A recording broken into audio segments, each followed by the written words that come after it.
जय हिंद बच्चों। कक्षा 10 के विद्यार्थियों, आपका बहुत बहुत स्वागत है। और आज हम कक्षा 10 की गणित पाठ 3 दो चर वाले रैखिक समीकरण युग्म की प्रश्नावली 3.5 के प्रश्न संख्या 4 को करेंगे। निम्न समस्याओं में रैखिक समीकरणों के युग्म बनाइए और उनके हल भी बताइए। तो यहाँ पे समस्याएं दी गई हैं अलग अलग। सबसे पहले आपको दो चर का रैखिक समीकरण युग्म बनाना है, फिर उसका हल भी बताना है। यदि उनका अस्तित्व हो, अगर वो हो रहे हो, तो किसी बीजगणितीय विधि से ज्ञात कीजिए। आप किसी भी बीजगणितीय विधि से ज्ञात कर सकते हैं। आपने 3 विधियां पढ़ी हैं, ठीक है, तो उनमें से किसी से भी आप ज्ञात कर सकते हैं। पहला प्रश्न दिया गया, एक छात्रावास के मासिक व्यय का एक भाग नियत है। मतलब एक जहां पे छात्र रहते हैं, छात्रावास है, विद्यार्थी का रहने, यानी कि हॉस्टल कह सकते हो, वहां पे मासिक व्यय का एक भाग नियत है, मतलब एक भाग निश्चित है। मतलब महीने का जो चार्ज लगता है उसका एक भाग निश्चित कर दिया गया है, तथा शेष इस पर निर्भर करता है कि छात्र ने कितने दिन भोजन लिया है, और बाकी जो बचा हुआ भाग है वो जितने दिन छात्र लेगा उसके हिसाब से वो बढ़ता घटता रहेगा।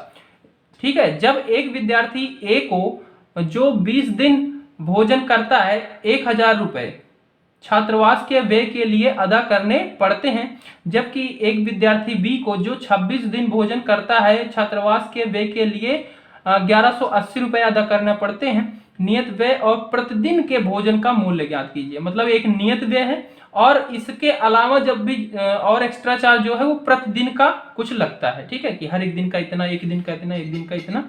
तो उसी हिसाब से जैसे दिन बढ़ेंगे वैसे चार्ज भी बढ़ जा रहा है। यहाँ पे जैसे ये 20 दिन था तो 1000, यहाँ पे 26 दिन हो गया तो 1180 रुपए। तो वही हमें निकालना है कि एक जो नियत किराया है वो क्या है, और फिर हर एक प्रतिदिन का क्या किराया। तो इस तरीके के प्रश्न आप 3.4 में भी कर रखे हैं। ठीक है, टाइप वही थे, बिल्कुल वैसे ही होना है। तो देखो कैसे करेंगे हम इसे, कैसे लिखेंगे, कहने का मतलब एकदम। चौथा का फर्स्ट है, इसमें मान लेंगे, माना मासिक व्यय का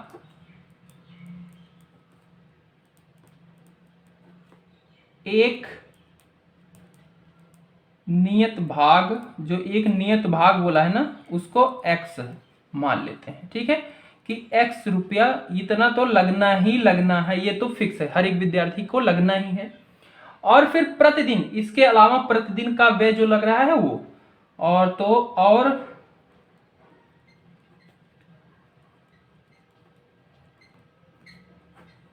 प्रतिदिन के भोजन का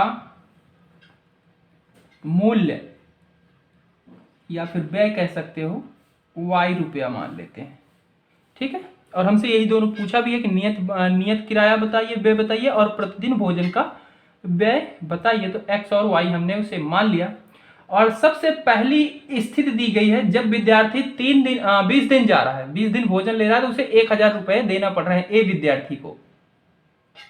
तो यहां पे ए विद्यार्थी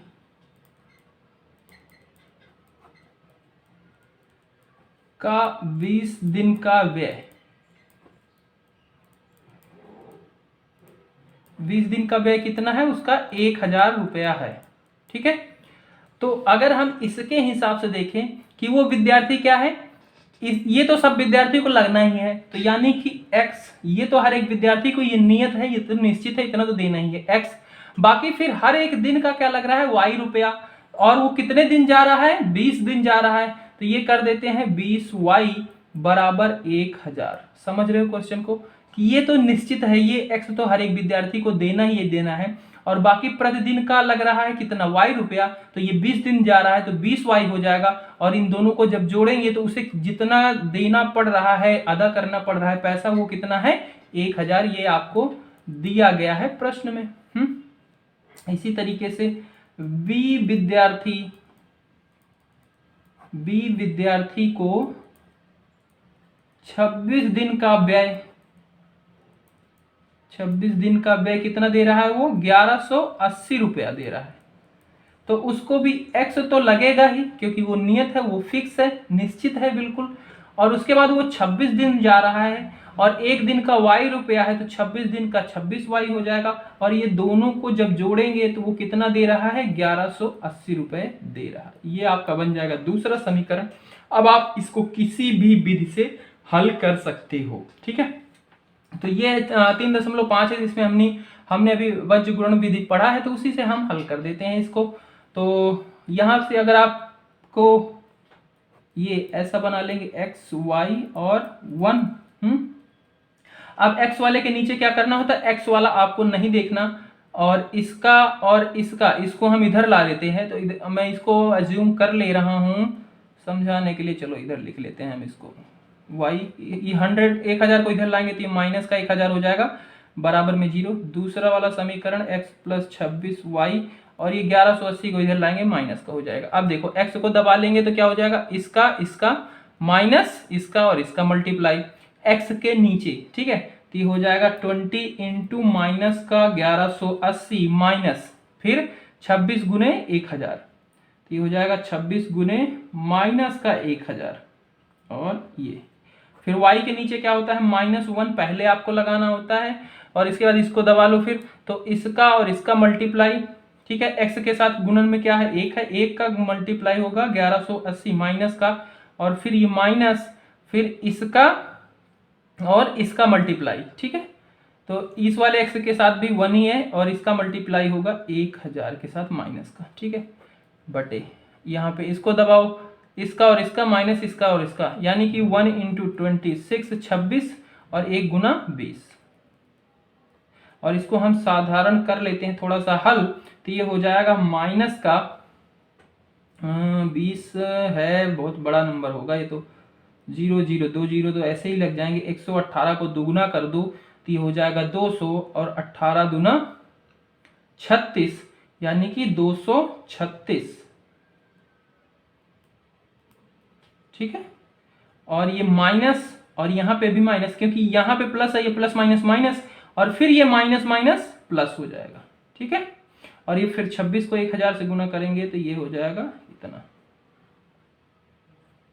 इसी तरीके से y अपॉन में इसको भी हल करेंगे, ये माइनस प्लस माइनस माइनस, और ये -1 बाहर लगा है, और इससे ये गुना हो जाएगा तो क्या बन जाएगा, प्लस का बन जाएगा, और ये 1180, और ये माइनस माइनस प्लस, और अगर इसको मैंने बनाया नहीं ऐसे, क्योंकि ये माइनस बाहर है, ये इसमें भी मल्टीप्लाई होगा और इसके अंदर भी होगा मल्टीप्लाई, ठीक है। तो ये तो पहले माइनस माइनस प्लस हो जाएगा, और फिर जब ये गुना होगा तो ये क्या बन जाएगा, माइनस बन जाएगा, और ये 1000 हो जाएगा, बराबर 1 बटा ये 26 माइनस 20 हो जाएगा। अब आप इसको इसके बराबर रखोगे, इसको इसके बराबर, और x और y का मान निकल जाएगा।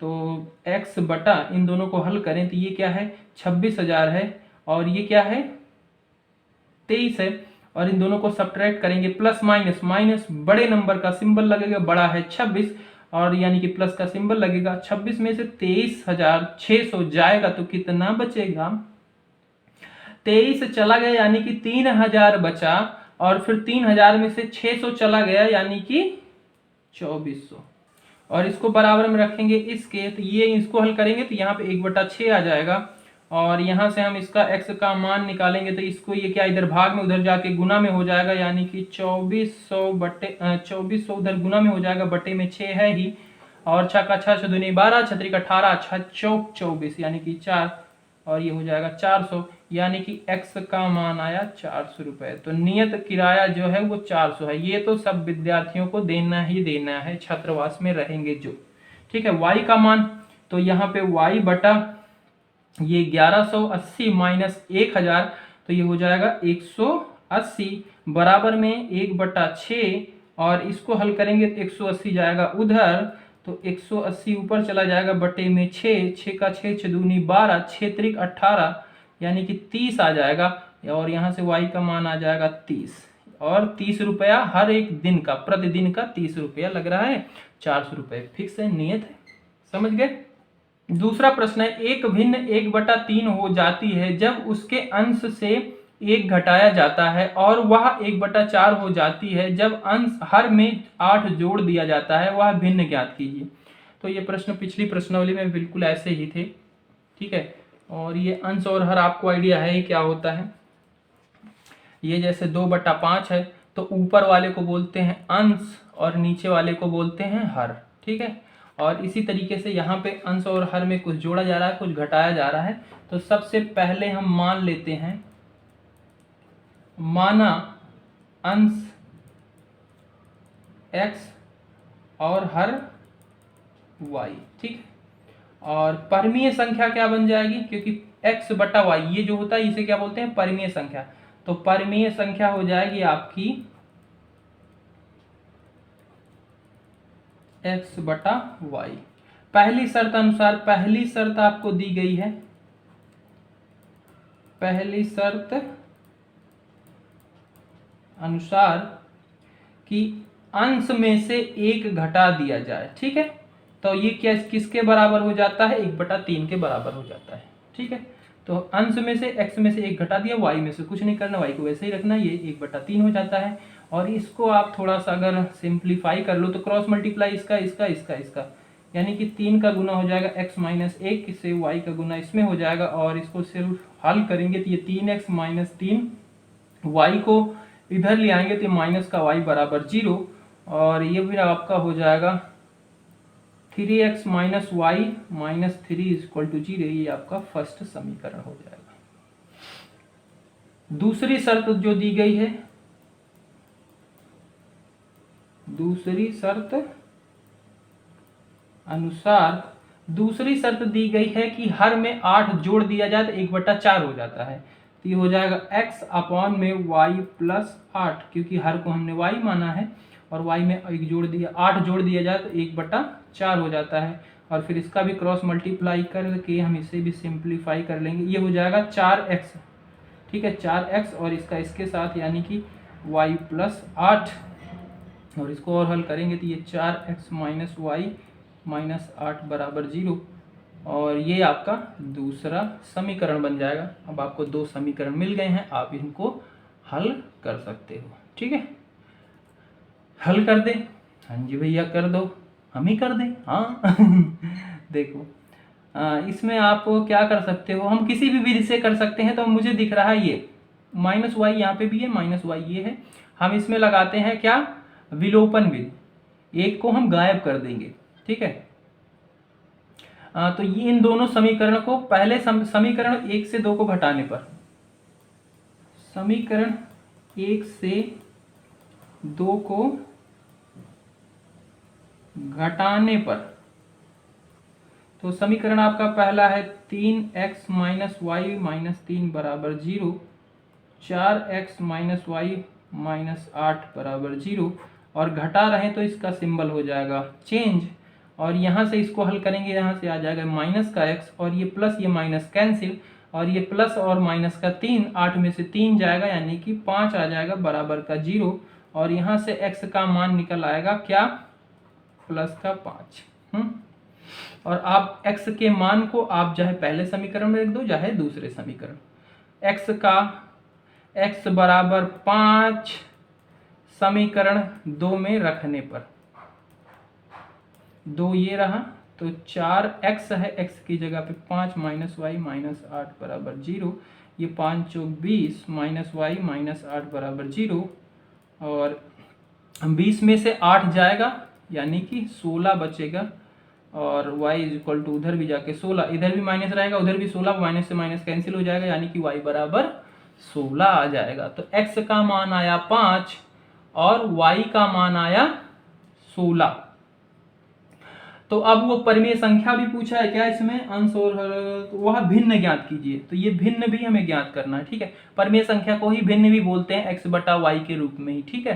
तो इस भिन्न को भी निकालना है, तो आपका ये भिन्न हो जाएगा, x का मान, x है 5, y का मान 16, तो ये हो जाएगा x/16। ओ सॉरी यहाँ पे देखना, यहाँ पे देखा 20 में से 8 जाएगा तो 12 आएगा, 12 आएगा, ये सही कर लेना 12, ठीक है। तो यहाँ पे 12 हो जाएगा, ये गलती हो गई थी, 20 में से जब 8 जाएगा तो 16 थोड़ी आएगा, 4 थोड़ी घटा रहे हो, 8 घटा रहे हो, तो ये 12 आ जाएगा, और ये 5/12 हो जाएगा, वो भिन्न संख्या। तीसरा प्रश्न है, यश ने एक टेस्ट में 40 अंक अर्जित किए। एक टेस्ट होता है जिसमें उसे 40 अंक मिले हैं।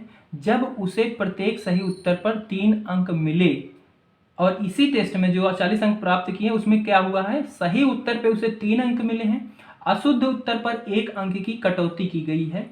ठीक है, एक टेस्ट हुआ है जिसमें क्या था, अगर सही उत्तर दोगे तो 3 नंबर मिलेंगे और गलत दोगे तो उसमें से जो मिले उनमें से 1 अंक कट जाएंगे। तो यश ने 40 अंक प्राप्त किए। यदि उसे सही उत्तर पर 4 अंक मिलते तथा अशुद्ध उत्तर पर 2 अंक की कटौती होती तो यश 50 अंक अर्जित करता। और दूसरा बताया गया कि 50 अंक कब मिलते, अगर 4 अंक के उत्तर होते, सही उत्तर पे नंबर मिलते 4 अंक और अशुद्ध पे 2 की कटौती होती तो यश 50 अंक अर्जित करता। टेस्ट में कितने प्रश्न थे, तो टेस्ट में कितने प्रश्न से थे वो बताना है, प्रश्नों की संख्या बतानी है। तो कैसे करेंगे, देखो इसमें हम मान, तो इसमें सबसे पहले मान लेंगे, माना सही उत्तरों की संख्या x, माना सही उत्तरों की संख्या x और अशुद्ध यानी कि जो गलत जवाब दे रहा है जिन उत्तरों की संख्या उसको y मान लेते हैं।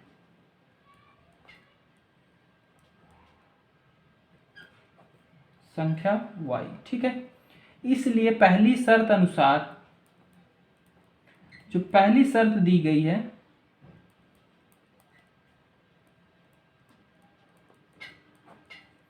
उसमें बोला गया है कि उसको सही प्रश्न पे 3 नंबर मिल रहे हैं, तो यानी कि एक प्रश्न पे 3, तो x पे कितने मिल जाएंगे, 3x।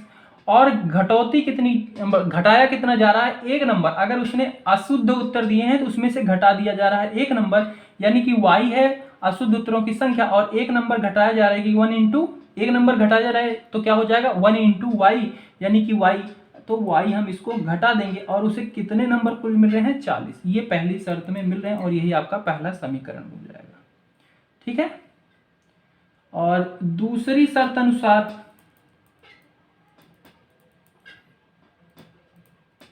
दूसरी शर्त अनुसार उसे क्या मिल रहे हैं, 4 नंबर मिल रहे हैं सही पे। जब सही उत्तर दे रहा है तो उस पर 4 नंबर मिल रहे हैं यानी कि 4y। और घटाए कितने नंबर जा रहे हैं, 2 नंबर, जब उसे अशुद्ध उत्तर दे रहा है यानी कि 2y। और टोटल उसने अर्जित किए 50।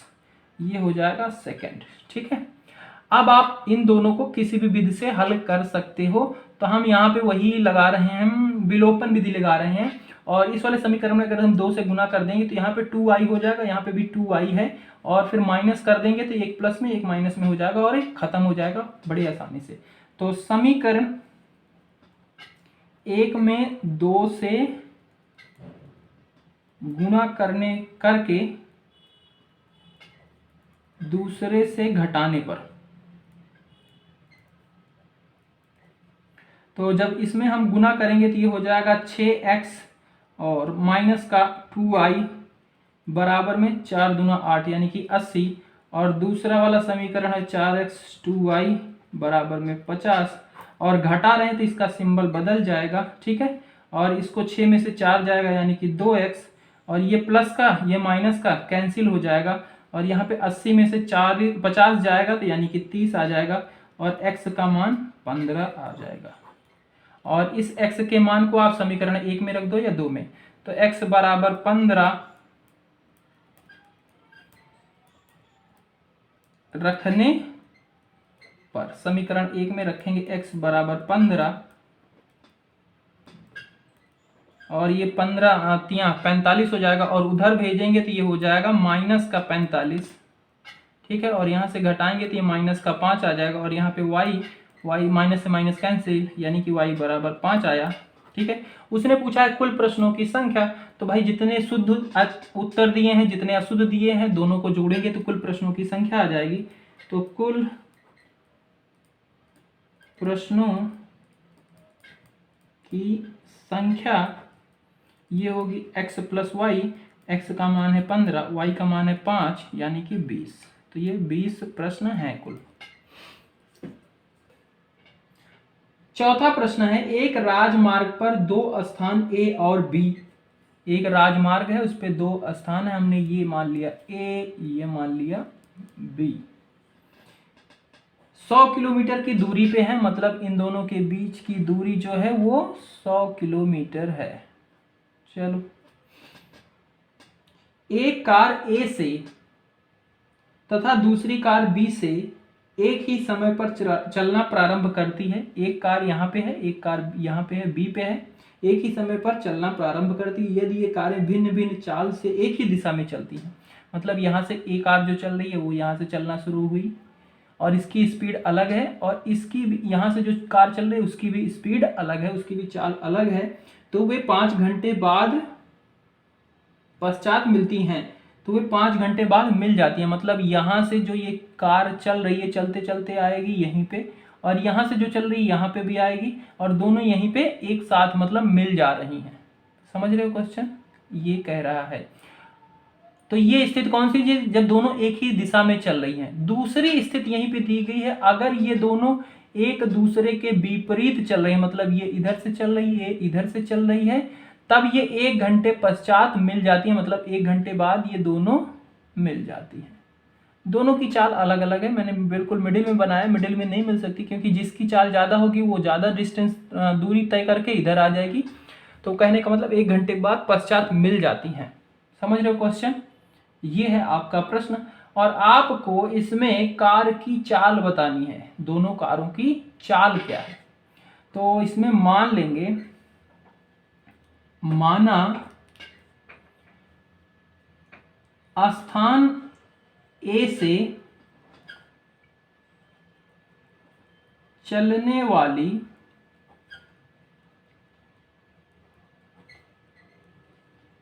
कार की चाल x किलोमीटर प्रति घंटा है, ठीक है, और स्थान B से चलने वाली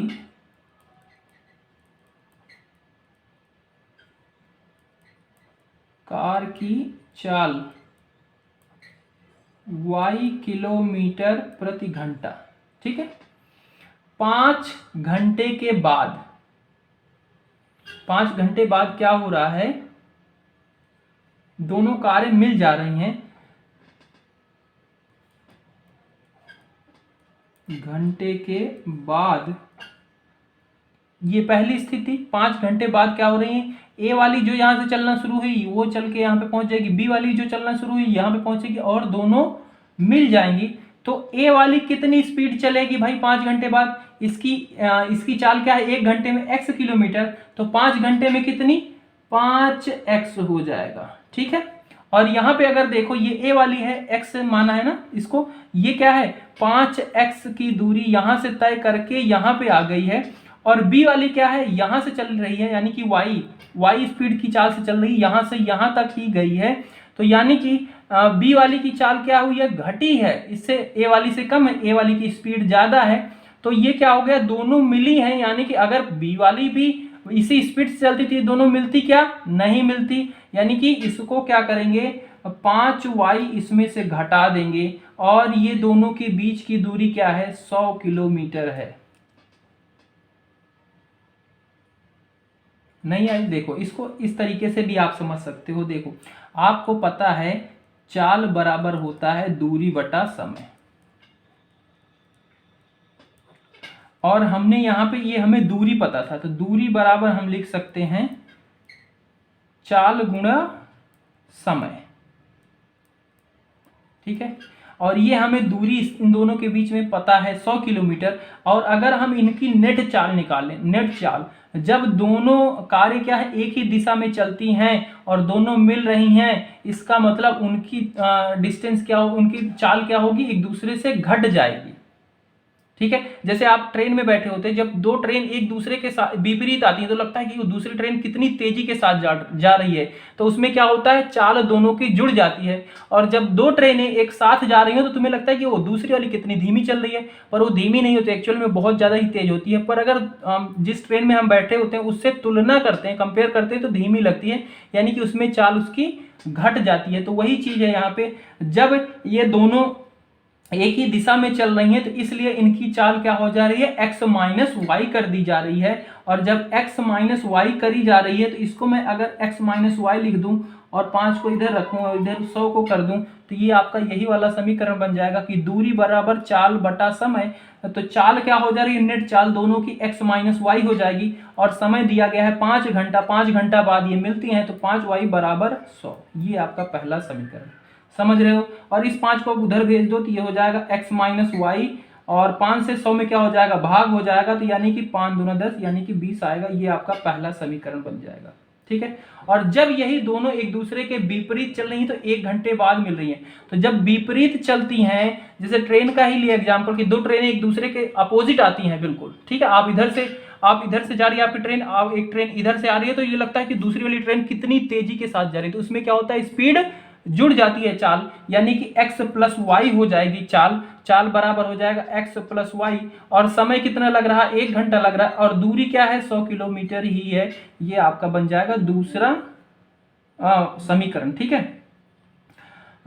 तो यदि विपरीत दिशा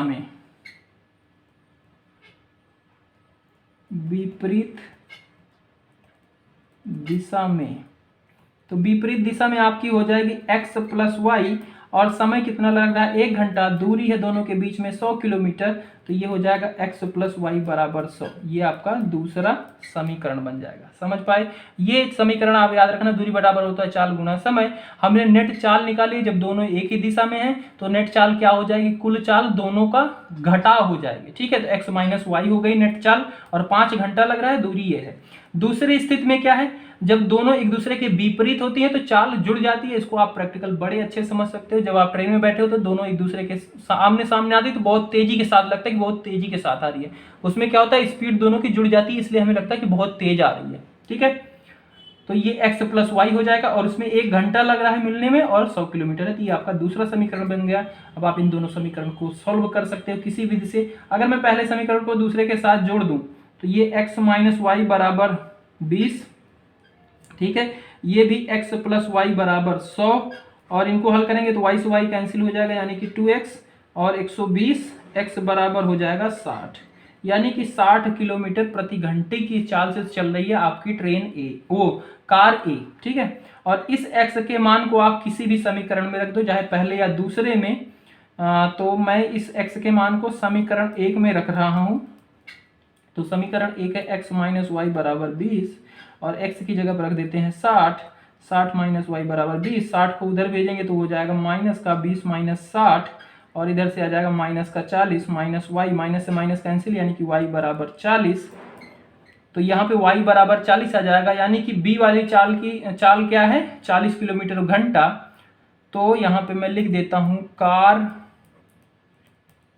ए की चाल 60 किलोमीटर प्रति घंटा, कार बी की चाल 40 किलोमीटर प्रति घंटा।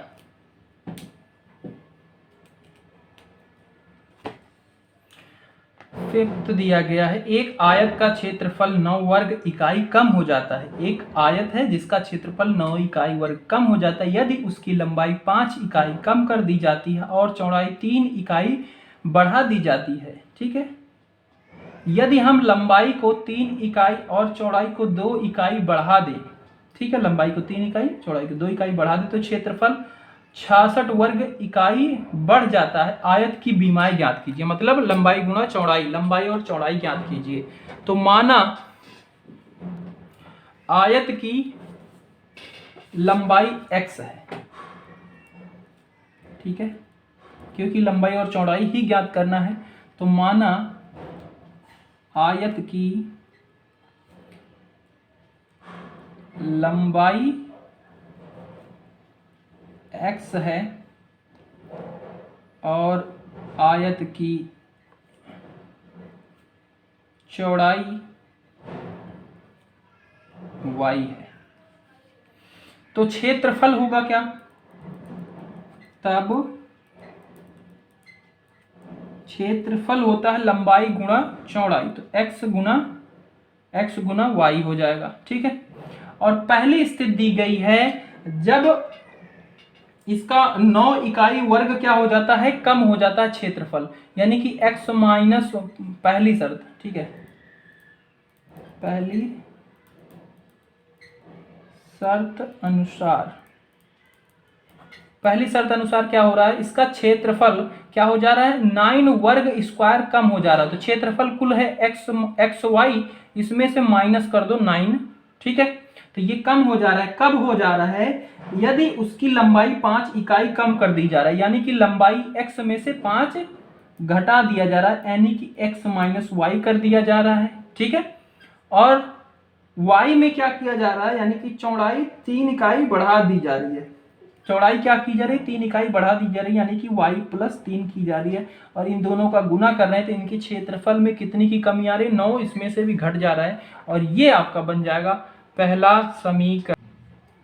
और इसको हम सिंपलीफाई करेंगे तो x का इसमें गुना करेंगे तो ये हो जाएगा xy, और प्लस का 3x, फिर 5 का करेंगे तो माइनस का 5y, और फिर माइनस का 15, और इसको भी इधर लाएंगे तो माइनस का xy प्लस का 9 बराबर 0, प्लस का xy माइनस का xy कैंसिल हो जाएगा, ये 3x, ठीक है, माइनस का 5y माइनस 15 और 9, इसको हल करेंगे तो ये हो जाएगा माइनस का 6 बराबर 0, ठीक है। ये आपका बन जाएगा पहला समीकरण। अब दूसरी शर्त क्या है, दूसरी शर्त है, दूसरी शर्त अनुसार,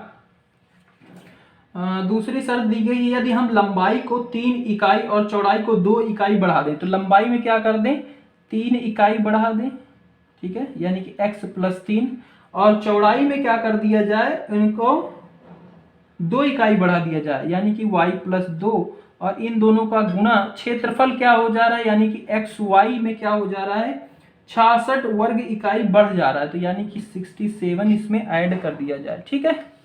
क्षेत्रफल क्या होता है, लंबाई गुना चौड़ाई, तो यही किया, लंबाई गुना चौड़ाई किया, यानी कि एक्स वाई हो रहा है, ये कुल वर्ग इकाई आ रहा था, पहली स्थिति में दिया गया था 5 घटा दिया जाए और 3 बढ़ा दिया जाए लंबाई चौड़ाई में, तो इसमें क्या हो जा रहा है, 9 इकाई का घटाव हो जा रहा है, इससे आपका पहला समीकरण बन गया।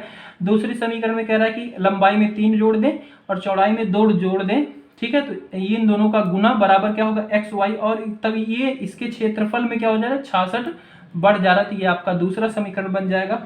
इसको हम हल करेंगे तो ये एक्स वाई बन जाएगा, और ये 2x plus 3y plus 6 minus x y, इधर लाएंगे तो माइनस का 66 बराबर 0, ये दोनों का दोनों कैंसिल हो जाएगा, यहाँ से 2x 3y, ये प्लस का 6 और माइनस का 66, तो ये चला जाएगा, इसमें से माइनस का 61 बचेगा बराबर 0, ये आपका हो जाएगा दूसरा समीकरण। अब आप इसको किसी भी विधि से हल कर सकते हो, तो क्या कर दिया जाए कि ये आराम से कैंसिल हो जाए, कोई 3 पचे 15 और 5 तिहाई 15, ठीक है। तो अगर हम पहले समीकरण में 3 से गुना कर दें और दूसरे में 5 से, तो समीकरण 1 में 3 से गुना और समीकरण 2 में 5 से गुना, मैं ऐसे सीधा लिख रहा हूँ, आप समझ जाना, बाकी आप किसी भी विधि से कर सकते हो, आपको तो पता ही है। तो पहले समीकरण में 3 से गुना करेंगे तो ये हो जाएगा 3 त्रिक का 9x माइनस 5 तिहाई 15y, और माइनस का 3 छन 18 बराबर में 0। दूसरे समीकरण में हम कर रहे हैं 5 से गुना, तो ये 5 दूना 10x प्लस का 5 तिहाई 15y, और फिर 5 से करेंगे तो 5 एकम 5 5 छंग 30 बराबर 0, और इन दोनों को जोड़ लेंगे हम, तो जोड़ लेंगे तो ये प्लस का ये माइनस का ये कैंसिल हो जाएगा, और ये दोनों जुड़ जाएगा, ये होगा 19x, और ये दोनों माइनस माइनस में जुड़ जाएंगे, तो 8 2 10 13 के 3 हासिल आए, 1 2 3 बराबर 0, ये 19x ये उधर जाएगा तो ये हो जाएगा 323, x बराबर 300, और फिर 19 से इसमें भाग देंगे तब ये चला जाएगा, भाग जाएगा, और ये जाएगा आपका 17 बार में, और यहाँ से x का मान आ जाएगा 17, ठीक है। और इस x के मान को आप समीकरण 1 में रख दो, समीकरण 1 में x बराबर 17 रखने पर, और यहाँ पे जब हम रखेंगे ये 17 माइनस 5y बराबर का 6, तो ये 17 का 3 के साथ गुना होगा और ये हो जाएगा 7 त्रिक 21 के 1 हासिल है 1, 3 एकम 3, 1 4 5 51 बराबर 6 माइनस 51 y, यहाँ पे ये माइनस का ही आ जाएगा, 6 इसमें से चला जाएगा यानी कि 45/5, और ये 9 45 यानी कि y बराबर 9 आ जाएगा। ठीक है, क्लियर बात। यहाँ से ये क्या है, माइनस में आएगा, और इस माइनस से ये माइनस कैंसिल, क्योंकि ये माइनस में था, माइनस में कैंसिल, और y बराबर यहाँ से 9 आ जाएगा, और x और y का मान आपको मिल गया। और ये इनकी क्या होगी, बीमाएँ होंगी। x बराबर होगा 17, मतलब लंबाई होगी 17 और चौड़ाई होगी 9। क्लियर बात। और इस तरीके से आपकी ये प्रश्नावली समाप्त होते हैं। मिलते हैं अगली वीडियो में, तब तक के लिए जय हिंद जय भारत।